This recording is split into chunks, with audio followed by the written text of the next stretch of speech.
What's going on YouTube? We got a video by Casual Geographics, dogs that will send you to dog backwards. Before we jump into this video, make sure to hit that like, hit that subscribe. A small click from you goes a long way for me. And let's jump straight into the video. These are the dogs I would take the leash off and walk you. Because a lot of y'all have gotten way too confident. I've said it before, but one way to see how a guy's mind works is to ask him, what's the biggest animal you could beat in a fight? And if you want to see how highly he thinks of himself, ask him, what's the biggest dog he could take down? Or if there's even one alive that he couldn't. TikTok has taught me a majority of y'all are KO. Now, let me just add this in the video. The reason I'm actually acting to this, even though it's 3 weeks old, is because my dog actually got put down today.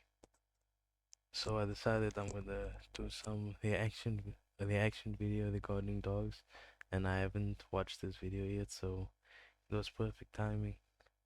And actually, the biggest dog I can take in the fight, it's got to be smaller than a German Shepherd, a medium-sized dog. Knowing anything canine, allegedly. Now in their defense, there's over 350 breeds of dogs and the average man is bodying most of them. Dogs are built for friendship, some quite literally, and they're descended from a pack hunter who really isn't about the one-on-ones. Plus, dogs have one real way of delivering damage, and unless they have the size to make up for it, most dogs can't go band for band with the average man. The thing about size.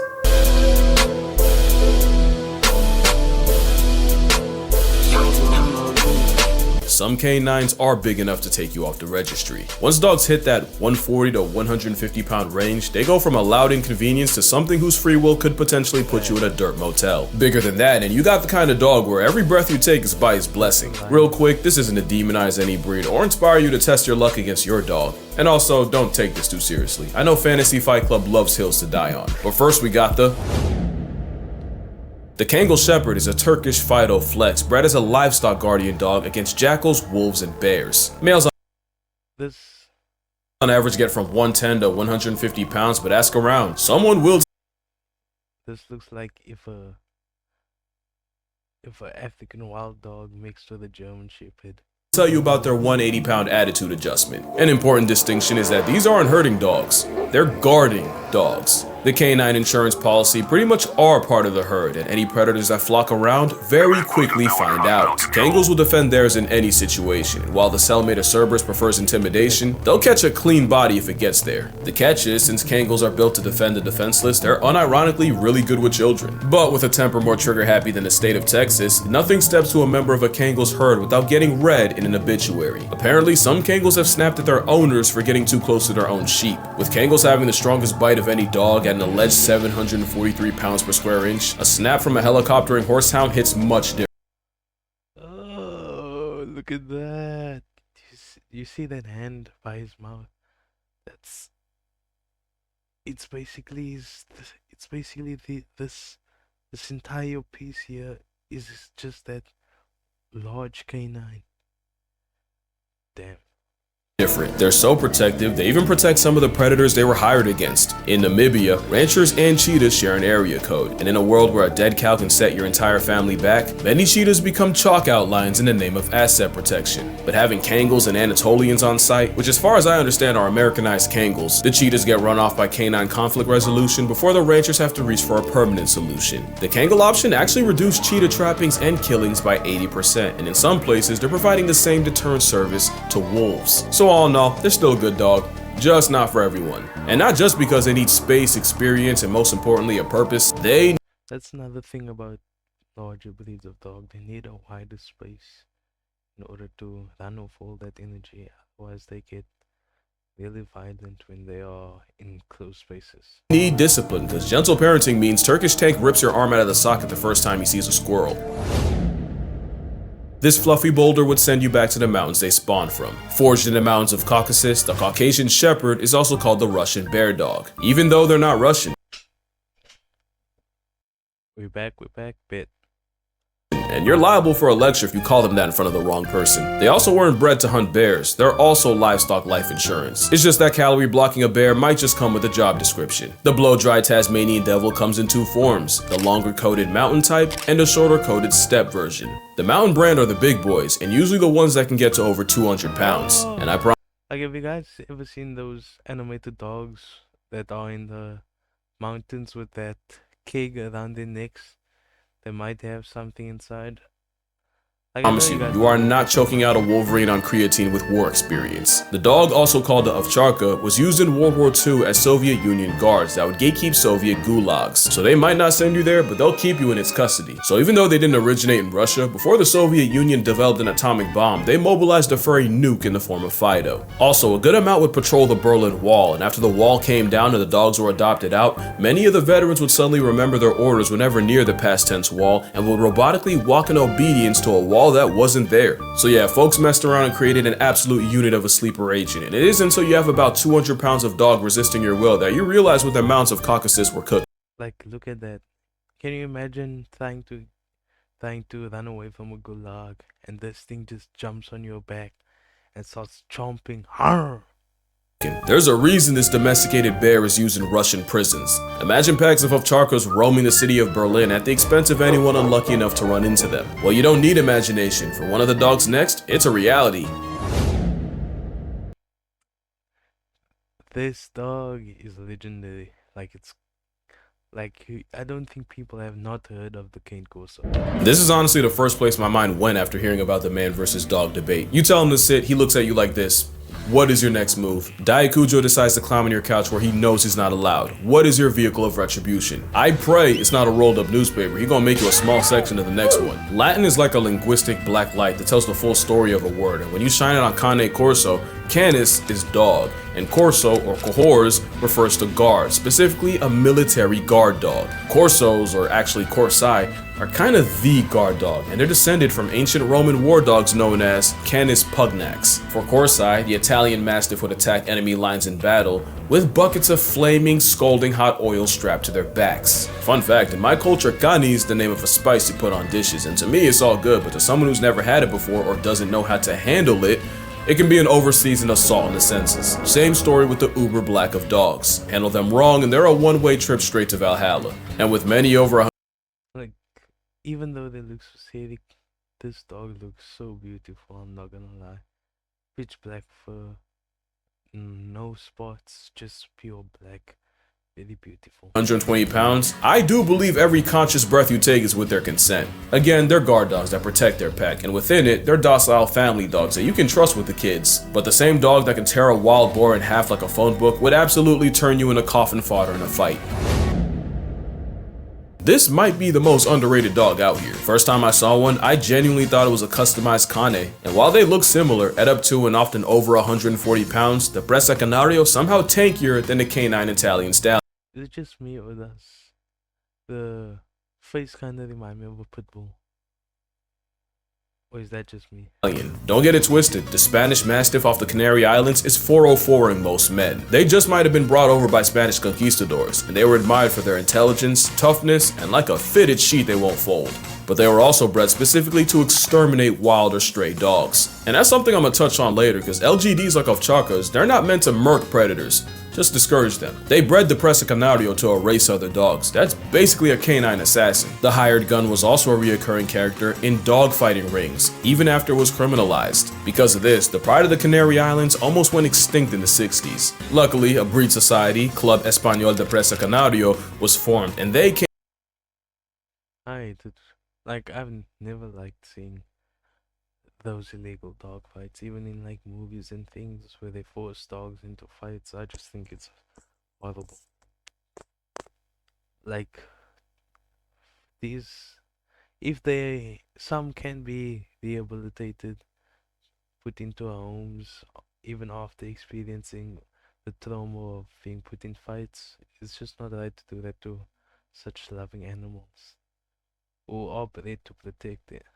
came up with a breed standard. The standard was approved in '89, and the Presa Canario was recognized as the official dog of the Canary Islands. The goal was to help the Presa make a comeback, and today they're still going strong. They have a lifespan that can last over a decade, despite all the nerfs that come with being a big dog. Which means we're talking about the dog that has fought its own kind, its own biology, and literal extinction. Not the type I want to start problems with. Now let the record show that the muscle of Canary is the equivalent of a canine wet wipe around family, but any burglars getting blacklisted from the census.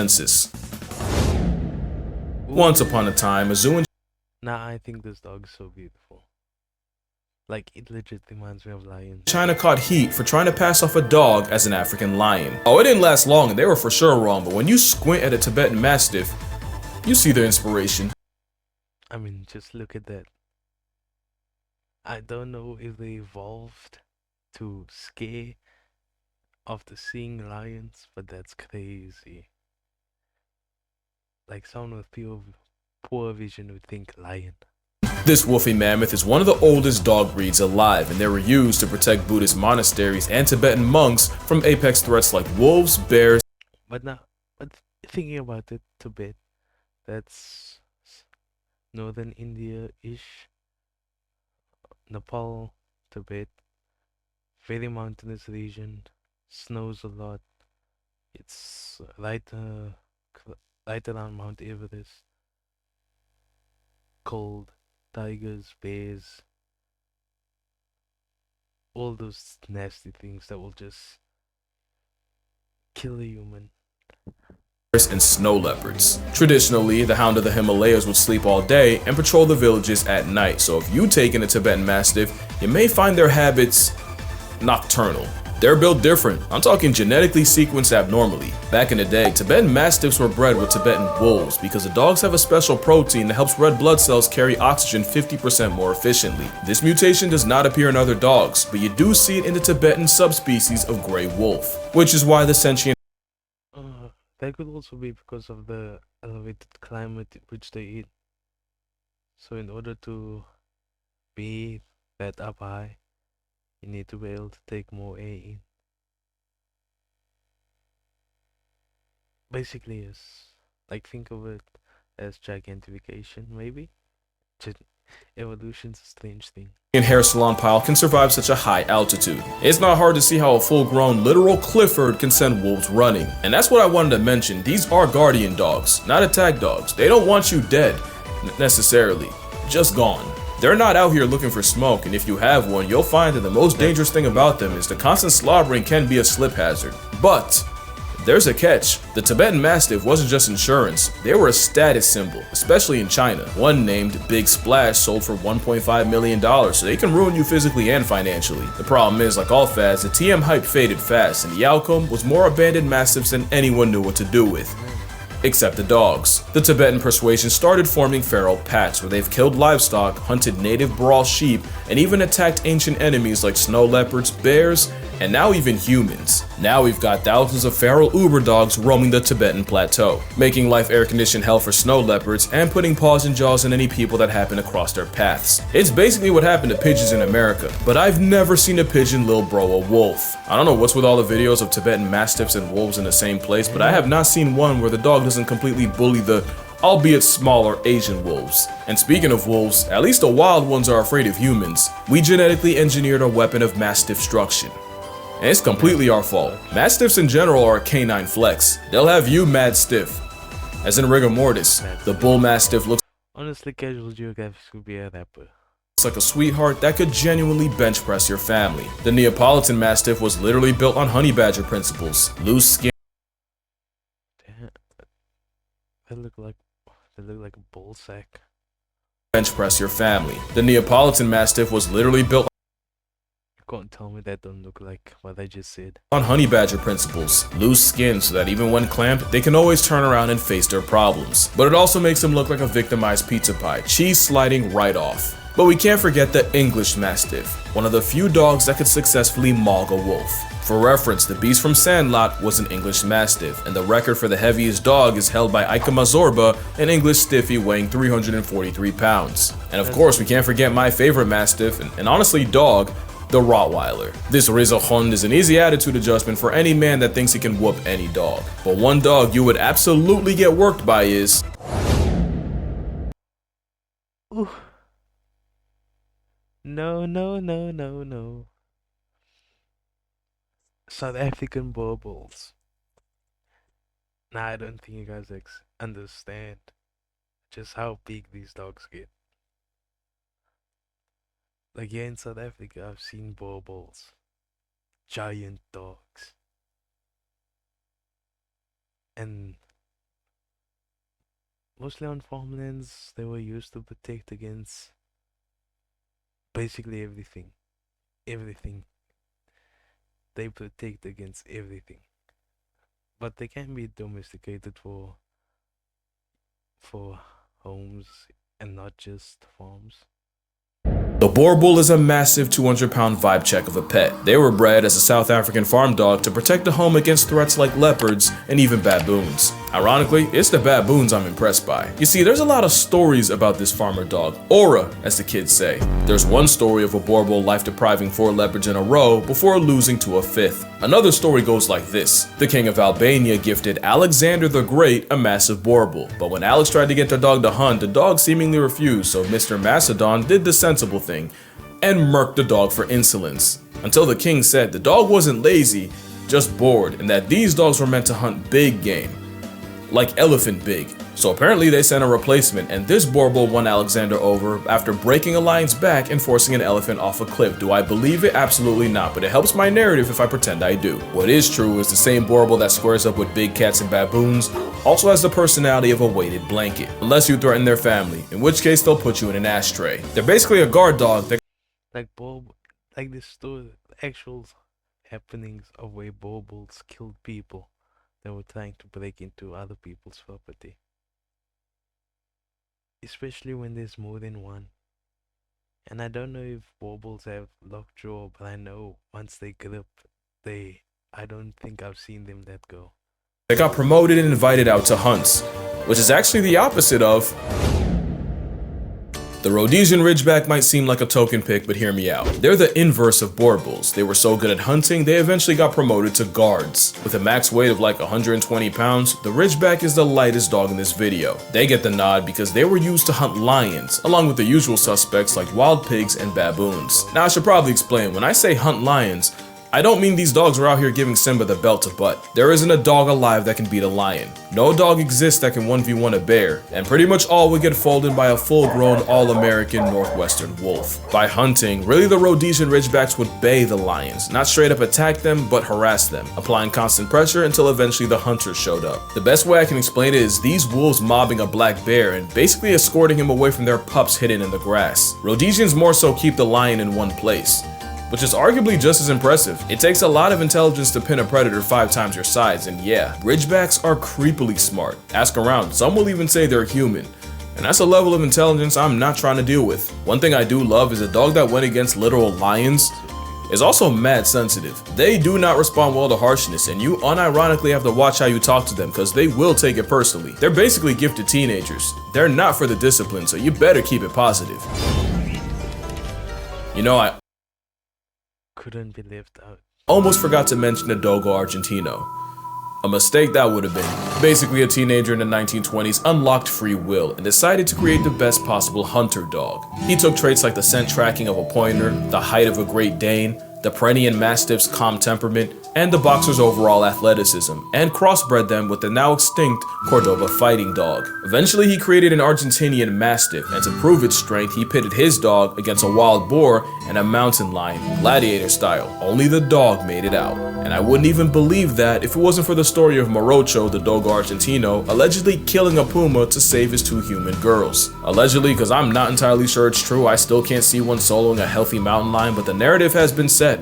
So W Morocho. They might not be the biggest, but it's an explosive cannonball of a canine athlete that could overwhelm a grown man on the right day. They're tough enough to endure hours of trekking through rough terrain and still have enough juice to wrestle an animal 3 times its size. But if I ever saw this in an alley, my soul would auto-connect to the Wi-Fi in the sky. Now that's real Bluetooth. By now, you probably recognize the pattern. If a dog was bred as a livestock guardian in the mountains, it's likely the last dog you ever want issues with. And that is everything this A livestock dog in general. Central Asian Shepherd dog is. The CAS, or Alibi, is another LGD spawning from Central Asia, and one of the few dogs that could honestly be confused with a polar bear. And while most of the dogs here are a matter of speculation and my personal bias, with the symbol of canine country strength often weighing over 200 pounds, a full-grown specimen motivated by malicious intent would dismantle an able-bodied man. And as one of the oldest dogs, humans didn't really do that much to breed them. They were honestly bred more by the harsh environment than anything. Just an overall unit of everything a dog can be. free, and likely the biggest dog most people have never heard of. Again, this isn't to demonize any breed in particular, I just figured the man versus dog thing gave me an excuse to talk about him, and I don't think I ever did make a dog video, so, you know, 2 birds, 1 stone and stuff. And if you're a man who thinks they can solo everything on this list, you got it. Don't take it too serious, although I haven't made an animal versus animal video in a minute. Now there's an idea. Reminder that I have a book rating animals by how likely they are to murk you, and dogs are on there. Their rating might just surprise you, but that's gonna do it. Drink water, hug your mother, always research the breed before you end up with a bear in your backseat. Acknowledge my shirt, please, and I'ma see y'all in the next one. Gray! What the fuck are you doing? How did you get up there? Hold on. Casual Geographic. So I love that video. Especially now that We just got dropped off! Oop. Especially now that my dog has passed on. I love that video. If you made it this far, be sure to like and subscribe.